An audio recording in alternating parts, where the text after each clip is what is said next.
tío, esta impresora ya me tiene cansado. Esta impresora ya yo no sé qué hacer con ella. Ya de sacar lo que es la tinta y se me pasa por el otro lado. Trato de llenarla por un lado y por el otro lado se me sale. Se regresa, tío. Ya no sé qué hacer.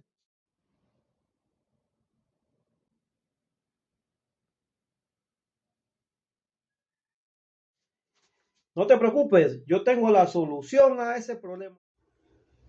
Sí, mi gente, como podemos apreciar aquí, nos vamos al panel de control, nos vamos a lo que es la opción de mantenimiento, buscamos la opción de que es la opción de transportador de tinta, mi gente.